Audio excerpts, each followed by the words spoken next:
C'est lié à cet outil-là, qui est une intelligence artificielle qui te permet de poser des questions directement par rapport à ta chaîne YouTube. Et donc moi, le 9 mars, donc il y a 2 jours, hein, quand j'ai publié cette vidéo-là, eh bien mon taux, il était de 3,6%. Puis il est resté à 3,8%. Donc je lui ai posé des questions, car ce matin, au 11 mars, je lui ai demandé de faire la différence entre le 9, au moment où j'ai publié ma vidéo, et ce matin, avec l'évolution. Et donc voilà ce qu'il me dit. Bravo pour votre persévérance.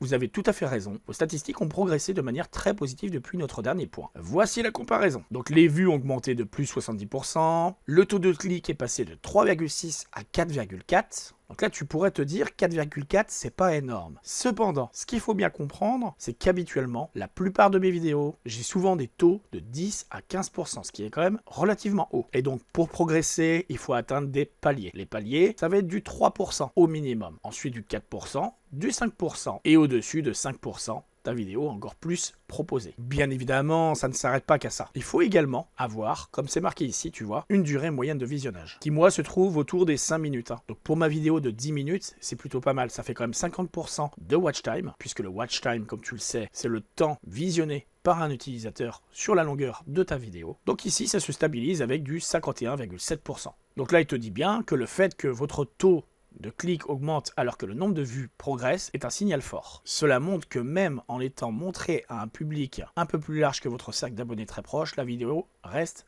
attractive. Donc là, on va parler au niveau de la rétention, au niveau des 50%. Garder plus de 50% de rétention sur une vidéo de 10 minutes après l'afflux de nouveaux spectateurs est une belle performance. YouTube privilégie les contenus qui retiennent les gens sur la plateforme et vous remplissez parfaitement ce critère. Revenons maintenant dans le dashboard de ma vidéo au moment de sa publication et de son évolution. Donc ici, j'avais pris les 7 derniers jours, donc la date du 4 mars au 10 mars. Donc là, je vais mettre depuis la publication. Et là, tu vois bien une évolution qui monte à 4,4%. Ma vidéo avait été postée le 9 mars à 19h50. Et donc, il faut savoir que le 10 mars, aux alentours de midi, sachant que ma vidéo avait un CTR qui restait à 3,8%, je me suis dit il faut faire quelque chose. Donc au départ, je voulais pas trop changer ce qui concernait le titre. Je me suis dit concentre-toi plutôt sur la miniature. Et donc à partir du moment où j'ai changé la miniature, le taux CTR est passé de 3,8 à 4,4%. Regarde, habituellement, les gens me retrouvent par la recherche YouTube. Et là, pour cette vidéo, les gens me trouvent par la fonctionnalité de navigation.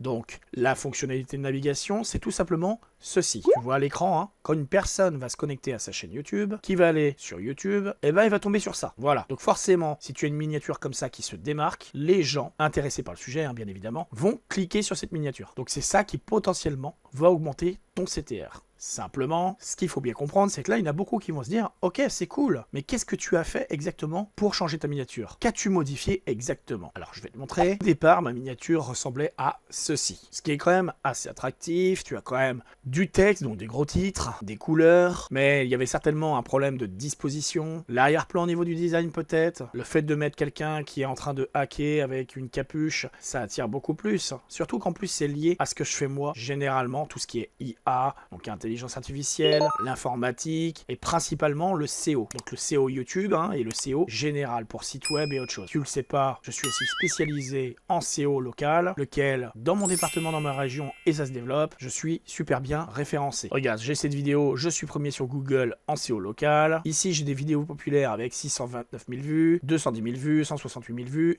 etc. etc. Et d'ailleurs, tiens, regarde, je vais faire le test en direct. Si tu tapes ici directement sous-titre YouTube, par exemple, boum, tu vas tomber ici sur un de mes shorts YouTube à 30 000 vues ici. Mais ce n'est pas tout. Une vidéo ici à plus de 161 000 vues, puis ensuite une mise à jour de cette vidéo, donc une vidéo récente, ici encore dans les meilleures positions, une autre de mes vidéos ici à 40 000 vues, lequel il y a un petit hack dedans pour activer les sous-titres en automatique d'ailleurs. Donc j'étais l'un des premiers à en parler sur YouTube. Et attends, c'est pas tout. Écran noir PC portable, boum, 629 000 vues, lequel je suis encore dans les premiers résultats. Encore un short YouTube ici où c'est encore moi. Et là tu te dis, mais comment que c'est possible? Vraiment, comment que c'est possible ce truc-là? Eh bien c'est grâce à ceci.